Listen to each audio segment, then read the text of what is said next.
Coswell. Mom's Vibrator by Coswell. There wasn't anything different about this particular night. I was babysitting my kid brother, Tommy, again. He was 10. I just turned 14. And ever since my mom and dad split up, it seemed like I spent more time with them than I did with my friends. It was a school night at 9 o'clock. I turned off the TV and told Tommy it was time for bed. He was a good kid. He hardly ever gave me any lip or made me yell at him, but this night he balked. I'm not sleepy, he said. I argued with him half-heartedly. Mom wasn't due back until midnight, but there really wasn't any reason to fight about it. I told him he had to come up at 9:30 and retreated to my room to study. I heard the TV go back on as I closed my door. I changed from jeans and t-shirt into my flannel nightgown. The books were piled high on my desk, but I really wasn't interested in them. In fact, all I could think of lately was the vibrator I'd found in my mom's room a few weeks before. I was awakening sexually, and this toy was absolutely the greatest.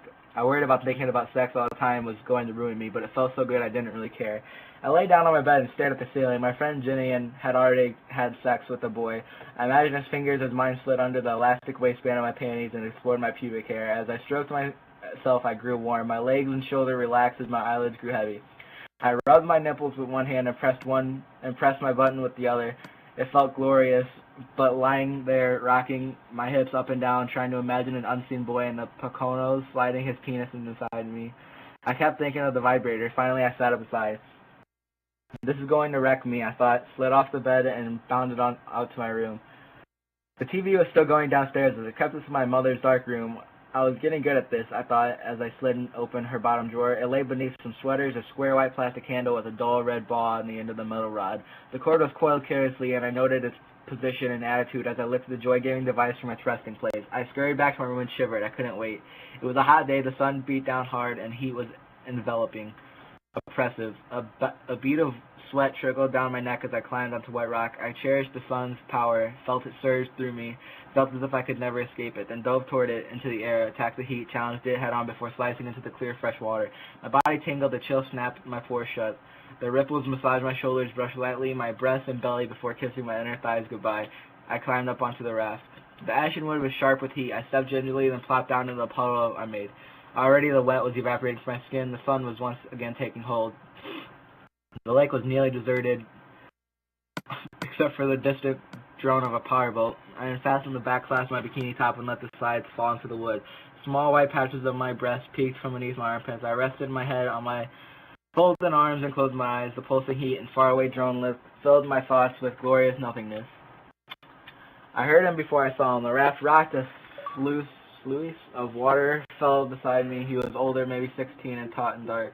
His body shimmered as he pulled himself up and rolled onto the raft. His smile reassured me. I reached back to refasten my top, but he took the string from my hand. I let him. Breathlessly, he climbed astride my back. His cool tan skin was covering mine and licked along my spine. I shivered and buried my face deep into my arms. Fingers landed behind my ears and pushed toward brushing my ear, slipping across my cheeks. I took his index finger in my mouth and sucked it. His tongue was an ice cube and scalded my skin. Next, his tongue traced the curve of my armpit, flicking wildly into the soft down there. Amazingly, I wasn't tickled. I was charged fully, aglow and alive. I licked between his fingers and pressed my bottom up into his groin. His tongue rolled along the side of my breast. It's incredible, I thought, and turned toward him.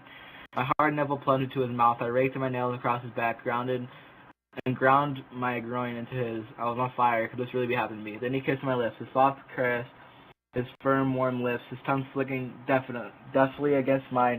I wanted to swallow his tongue, wanted to feel everything inside of me, but he held back. He made me wait, then engulfed my tongue as his strong hand slid inside my bathing suit and cuffed my bottom.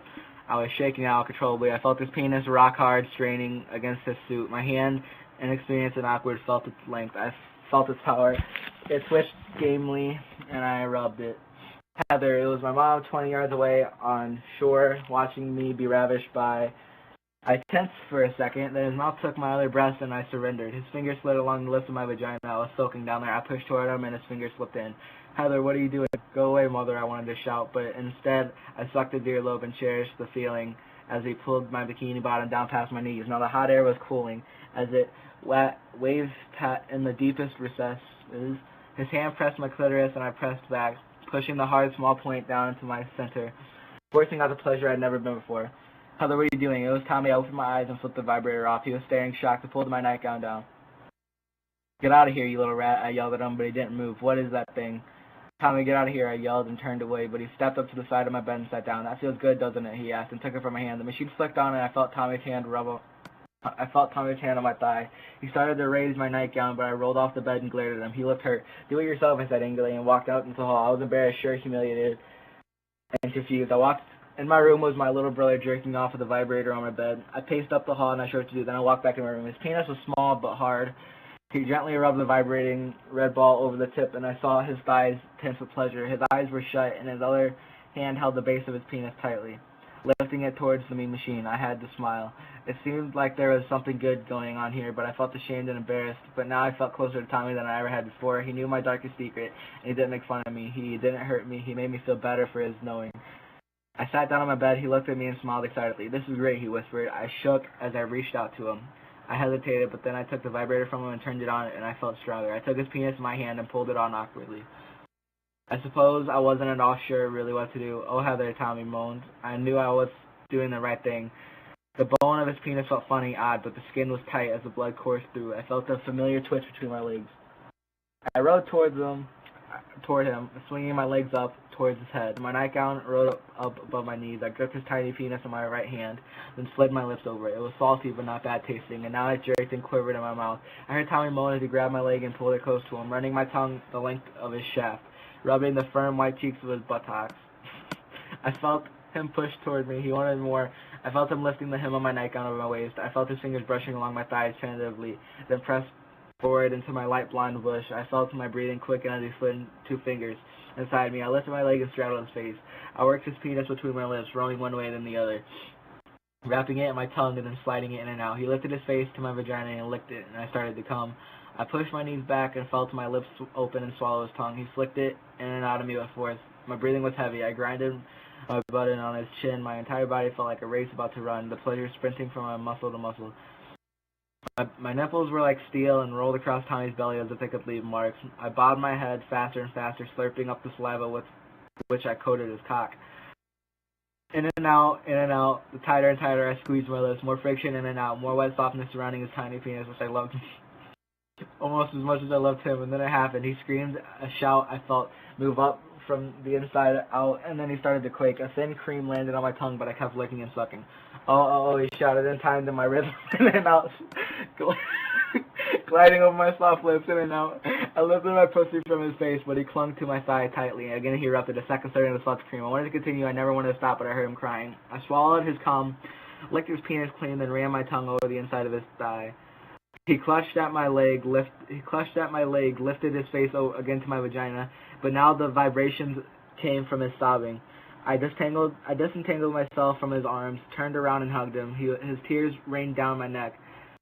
His right hand cupped my breast. "What's the matter?" I asked. He never did tell me. Later he got hard again and we fucked for real. It was hard to send him off to his own bed that night, but we knew we'd have other chances. Tommy's been the best lover I've ever had, but then of course he's my brother.